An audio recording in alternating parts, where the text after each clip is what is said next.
Bonjour à tous et bienvenue pour cette deuxième session dans mon laboratoire hyper secret de ma voiture toute pourrie. Aujourd'hui, on continue ce qu'on a appris sur la session numéro un. Donc pour ceux qui n'ont pas vu la session numéro un, retournez sur la vidéo précédente. On va commencer par mettre en pratique ce qu'on a vu hier. Donc pour ceux qui connaissent, c'est très bien. Pour ceux qui ont découvert, ça va vous faire un apprentissage supplémentaire. Comme on l'a dit hier, on va marquer les voisins de chaque numéro avant de commencer notre analyse. D'accord? Donc, on est parti. C'est pas très pratique pour écrire. Je vais faire de mon mieux. Tac. C'est parti. 9, 18 c'est voisins, 15 c'est 32, c'est 19 et c'est 16. Attention, il est réversible. On marque les voisins des chiffres qui sont présents sur la roue. On ne s'intéresse que qu'au cylindre et au cylindre, pardon, et au cylindre uniquement. Je tiens ma tablette d'une main, j'écris de l'autre. Je peux vous dire que c'est pas facile. 26, 29, 29 et 26 sont réversibles. D'accord? Donc quand le chiffre, le voisin ou le chiffre en lui-même est réversible, on le note. Donc là le 12 c'est le 21, le 12 c'est le 28 et le 12 c'est le 35. Ok, 34, 9 et 27, pardon. 5, 16, waouh, j'écris comme un Porsche. 2, 17.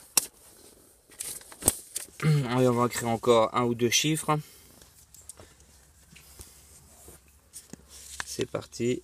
10, 24. Donc, comme j'expliquais, il faut connaître la roue par cœur. Par cœur, par cœur, par cœur. Ok. Une fois qu'on a fait ça, on utilise, je répète, hein, la base. Et c'est pour ça qu'il faut connaître la base. C'est la base. C'est une méthode connue qui s'appelle la méthode Abospin, qui est présentée par Ubutrist.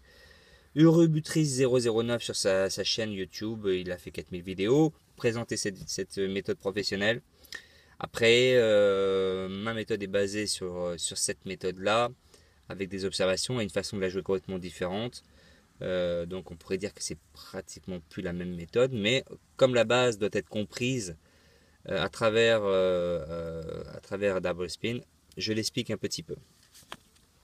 Pour plus de précision et plus d'informations, n'hésitez pas à aller sur la chaîne du Robotrist. Ok, donc une fois qu'on a fait ça, ok, on, on regarde les deux. Alors disons que là c'est les plus anciens, d'accord, et ça c'est les plus récents, d'accord. Bon. Là c'est l'avant-dernier, le dernier vient de tomber, d'accord. Donc là on sait, là c'est le 3, et là c'est pardon, le 12, ok. Donc le 12 c'est le 21. Et là je fais mon analyse. Avec le 3, est-ce que j'ai quelque chose en arrière? Oui, j'ai le 5. Le 3 et le 5, ça fait une suite si je rajoute le between qui est au milieu. Donc je joue sur la roue le 4. Donc quand je joue le 4, parce que je cherche avec mon historique dans les 6 derniers, je ne vais pas plus loin, 6 chiffres. Donc le 7e avec le dernier, je vais jusqu'à 7 ou 8 chiffres en arrière maximum. On pourrait dire 7. Enfin 6, pardon. Avec le dernier, ça fait 7. Je me répète. Euh, on joue qu'avec ça et on regarde en arrière. On essaye de faire des jeux avec le chiffre en question qui vient de tomber, ses voisins, ses réversibles, et pareil pour le chiffre d'avant si on trouve rien sur ce chiffre-là. D'accord? Donc ça marche souvent, mais il y a beaucoup de chiffres, d'accord? Parce que regardez, si jamais je joue le 3 et le 5, donc je vais jouer le 4. Mais bien sûr, si je joue le 4, je joue le 21 et je joue le 19. Ça, c'est ce que je mise sur le tableau. Mais je ne mise pas les reverse là. Hein. Là, je ne mise que le 4 et ses voisins. Point. Je sais que le 21 est réversible, mais là, je ne fais que miser ces chiffres-là. J'utilise le réversible que pour l'analyse et vous le verrez après, que quand le chiffre en question lui-même, le chiffre que je vais jouer, c'est-à-dire le chiffre que j'attaque est lui-même réversible. Si j'avais eu le 12 ou le 21 à jouer avec les deux voisins, là j'aurais joué le 12 et le 21 et leur voisin. On aura sûrement un cas où... Mais dans ce cas-là, on ne joue que le 4, 19, 21. Ok, donc on voit bien, hein, 3, 5, le 4, c'est bien le 4 qui tombe. D'accord. On peut regarder si on avait d'autres cas. On sait par exemple que le 4 c'est 19. Donc il suffit d'aller rechercher, voir si on avait le 18. Le 18 n'est pas là, du moins il faut revenir en arrière. Et on n'avait pas le 20, non, on n'avait pas le 20. Donc là on n'avait pas d'information.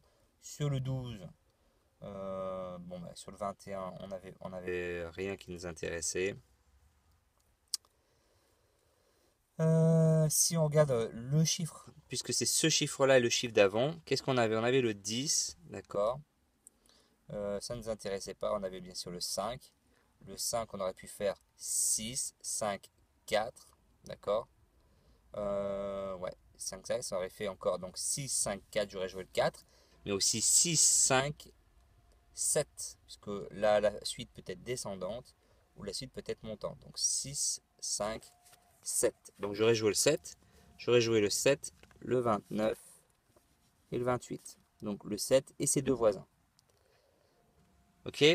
Donc là, pour l'instant, à mon analyse, j'aurais joué 6 chiffres. Voyons voir si on a d'autres choses. Le 5, on a aussi le 5 avec le 7 là. Donc il aurait fallu jouer le 6. D'accord. 5, 7, on doit jouer le 6. Donc le 6, attention, lui, il est réversible en lui-même. Donc on joue son réversible. Donc on joue 6, 34, 27 et 9, 31, 22. D'accord? Important. 1, 2, 3, 4, 5, 6, 7, 8, 9, 10, 11, 12. Est-ce qu'on aurait eu autre chose? Sans remonter trop loin en arrière. On a le 24, ici on a le 25. Donc là on aurait pu jouer aussi le 25, le 24 et le 23, 32. 23, 32. Ou le 25, 24 et le 26.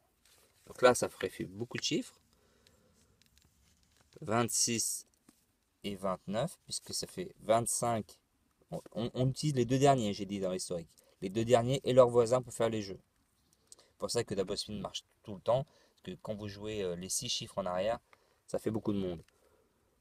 Le 24, j'étais où? J'étais. Le 25, le 24, ça fait le 26, 29, puisque le 26 est réversible. Donc je joue le 29. Je l'avais déjà joué, je crois, ici. J'avais joué le 29, 7. Donc je ne joue plus que le 18, puisque le 29, 7 a déjà été joué là. Je joue le 26, donc c'est le 3 et le 0. Et puis, comme j'avais dit, 25, 26, 23. Donc 23 est réversible aussi. C'est pas un de ses voisins, c'est lui-même qui est réversible. Donc je joue son reverse. Donc le 23, c'est le 8 et le 10. Et le 32, c'est le 0 et le 15. Le 15, je ne l'ai pas encore joué, mais le 0, je l'ai déjà joué ici. Donc là, 24, 25, on va dire qu'on a à jouer à peu près toutes les possibilités. Il y en a peut-être d'autres en remontant plus en arrière, mais on prend celles qui sont le plus près dans l'historique. C'est le plus important, sinon on remplirait le tapis. Mais on voit qu'ici on a joué 1, 2, 3, 4, 5, 6, 7, 8, 9, 10, 11, 12, 13, 14, 15, 16, 17, 18, 19, 20, 21. On a joué à peu près 21 chiffres. D'accord? Excusez-moi, je perds mon papier. C'est beaucoup. Bien sûr, c'est pas du tout notre objectif. Mais si on prend à la lettre la méthode Double Spin, afin de la comprendre, on joue tous les chiffres, d'accord? Après, rebut ou roulette en direct vous diront que il y a des subtilités qui fait qu'on ne va pas jouer tous les chiffres. Et justement, c'est tout le travail de recherche de dire je ne joue pas tous les chiffres. Excusez-moi, ça vole encore. Quel chiffre je vais jouer? Roulette en direct a parlé de ciblage, c'est-à-dire que sur les 6 chiffres là qui sont ici, d'accord, là on a plus que 6, même on a 7, parce qu'il y en a un réversible. Sur les 7 chiffres qui sont là, il va savoir choisir lequel je vais jouer. Il va en choisir peut-être un ou deux. Le but est d'en choisir qu'un parmi les 6. Ça commence à devenir intéressant. Si vous jouez toutes les possibilités ici des 7 chiffres, en fait, vous ne faites que remplir un tapis et du coup, vous êtes obligé de faire une montante de folie et vous prenez d'énormes risques parce que du coup, double spin n'est pas infaillible. Il peut y avoir des tours où il ne fonctionne pas. Ok, on continue. Donc là, le dernier chiffre qui vient de tomber, donc c'est le 4. On continue l'exercice. Attendez, excusez-moi. J'ai une bestiole là. Yeah. Bon. Oh là, là, ce chiffre-là, il est pas facile parce que on a beaucoup de réversibles. Donc là, ça fait beaucoup de chiffres qui permettent de faire le jeu. D'accord? Énormément de chiffres. D'accord? Bon, je vais juste en donner un qui va jouer. Euh, et on voit justement qu'il n'y a pas besoin d'aller bien loin. Ici on a le 22, le 21. Ouais, mon 23. Mon 23 n'est pas là. Il est juste là, mais là on le voit pas. Donc il est un peu trop loin. Le 10, le 19, 13, le 16. 13 avec le 16, non le 19, le 31, le 31, le 31, le 14. Le 14 avec le 12. Non, non, non, non, non, non, non. On avait le 21, 22. Alors vous voyez, en double spin, eh ben, on a bien le 21 qui joue avec le 22, puisqu'ici, excusez-moi, je marque le 22 et 31.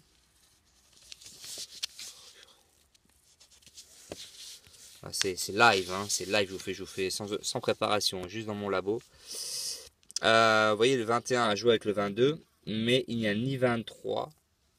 Je regarde à nouveau. Dans l'historique proche, hein, le 23, il peut être un peu loin. On peut considérer qu'il est ici. Le 32, c'est aussi le 23. Ok, mais ça fait trop loin.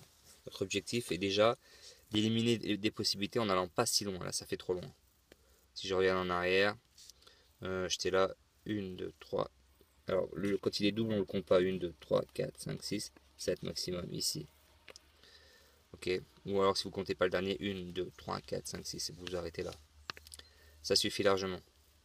Je suis à 12 minutes 28.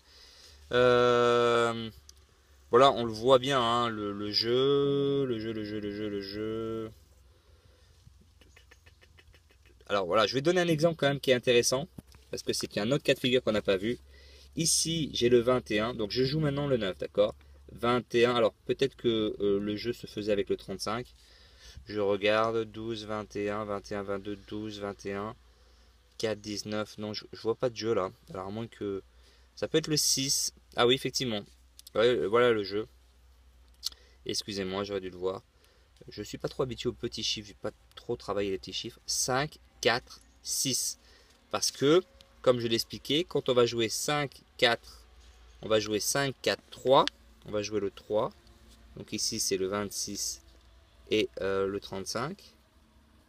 Waouh, ça c'est du chiffre. Et on va jouer 5, 4, 6.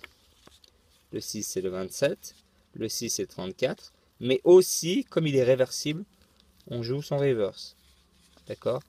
Donc là, sur alors, roulette en direct, dirait alors, allez, aujourd'hui, apparemment, il n'utilise plus du tout la tendance. Mais il jouerait la tendance, dirait oh, oui, on est dans les petits chiffres 7, 6, 5, 2, 1, 2, 5, 5, 3, 4. On reste dans un petit chiffre. Il jouerait, il dirait la table, il joue dans les petits chiffres. Non, il parle pas comme ça. Il est canadien, il parle pas comme ça. Je suis incapable de faire l'accent canadien, je suis désolé, je suis vraiment très mauvais là-dessus. J'ai un pote, Dan, qui est canadien, et non, je n'arriverai jamais à l'imiter. Chris, je ne sais quoi. Bon, ok.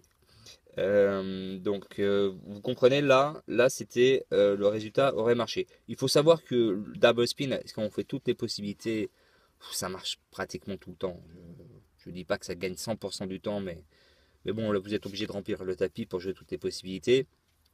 Il n'y a pas besoin d'avoir un ordinateur pour calculer toutes les possibilités, mais ça sert à rien parce que vous remplissez le tapis de toute façon, donc ça vaut pas le coup. Mais on aurait pu faire la première optimisation, qui est l'optimisation de la tendance, hein. On regarde sur quelle tendance on est, quels sont les chiffres qui font des jeux. Est-ce que c'est les dizaines? Est-ce que c'est les petits chiffres? Est-ce que c'est les dizaines, les vingtaines ou les trentaines? Et hop, là on voit que c'est les petits chiffres. On jouait sur les petits chiffres, on aurait pu jouer que le 5-4 avec. Donc ça aurait joué. Ouais, excusez-moi, j'ai coupé là, je viens juste de couper, j'ai arrivé à 15 minutes. Tant pis, je rajouterai un tout petit bout. Parce que sur un iPad, excusez-moi pour la pub, mais bon, j'adore l'iPad. Sur un iPad, vous êtes limité à envoyer la vidéo YouTube sur 15 minutes. Même si j'ai le droit d'envoyer des vidéos plus longues, je peux pas, donc je vais être obligé de faire un montage de 2 vidéos. Bon, ça c'est pour la petite anecdote. Vous vous en foutez peut-être. J'ai oublié une chose tout à l'heure. Pour les puristes, hein, j'ai oublié ici le reverse. Si j'ai Roulette en direct ou un de ses élèves ou Battlestar qui était l'élève avec qui j'ai travaillé quand même pendant 6 mois, hein, c'est pas rien, tous les jours. Ils sont très très perfectionnistes, attention, il ne faut pas se tromper. Un chiffre c'est un chiffre. Et quand vous commencez à jouer des gros jetons avec des grosses mises, un chiffre c'est un chiffre. Faut pas déconner. Je vois si j'ai oublié aucun autre réversible. Ah, si, excusez-moi, ici. Ok, voilà. Voilà. Donc voilà, je termine là-dessus. J'expliquais donc que une première chose dont j'avais souvent parlé, hein, c'était la tendance. Battlestar, qui était l'élève de Roulette en direct, du moins un de ses élèves, m'a dit que c'était une chose qui ne faisait plus la tendance.